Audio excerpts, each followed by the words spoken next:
Nomination পায় না, এই জন্য আগুন ধরায় মানুষের রাস্তাঘাটে জনজীবনকে বিপর্যস্ত করছে না তারা। তো তুমি নমিনেশন পায় কি করবা? বলে রাজনীতি করব। রাজনীতি করে কি করবা? জনগণের সেবা করব। তো জনগণের সেবা করবা, ঠিক আছে, তোমার দলের আরেকজন করলে সমস্যাটা কি? তুমি নমিনেশন পাও নাই, সমস্যা কি? না, আমাকেই পেতে হবে। 16 বছর 17 বছর জুলুম নির্যাতনের শিকার হয়েছি, আমি একমাত্র হকদার। তো তুমি জুলুম নির্যাতনের শিকার হয়েছে, এখন তো আনন্দে ব্যবসা বাণিজ্য করতে পারতেছো, কেউ তো জুলুম করতেছে না। মানুষের অধিকার নষ্ট করে রাস্তাঘাটে আগুন দাও কেন?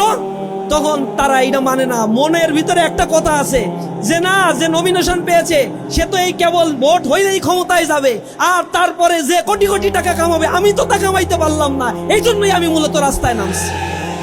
এজন্য মানুষের অধিকার নিয়ে তারা সিনেমিনি খেলা শুরু করছে।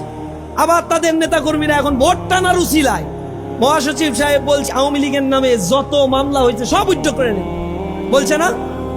এতদিন মামলা বাণিজ্য করছে কারা?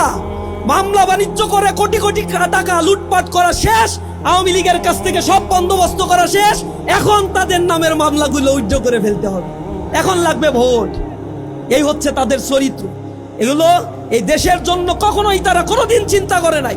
যখনই ক্ষমতায় এসেছে তখনই এই দেশকে দুর্নীতির স্বর্গরাজ্যে তারা পরিণত করেছে। তাদের সাথে জামাত ইসলামী জোটবদ্ধভাবে ক্ষমতায় ছিল। জামাতের যে এমপি মন্ত্রীরা ছিল, সার্চ লাইট দিয়ে দুদক অ্যান্টি করাপশন গঠন করেও জামাত ইসলামীর মন্ত্রীদের নামে 4 আনা পয়সার দুর্নীতি তারা খুঁজে পায় নাই। তাহলে জোট সরকারের আমলে দুর্নীতি করছে কারা? 1 নম্বর তালিকায় কারা নিয়ে গেছে? কত লোপাট তারা করেছে?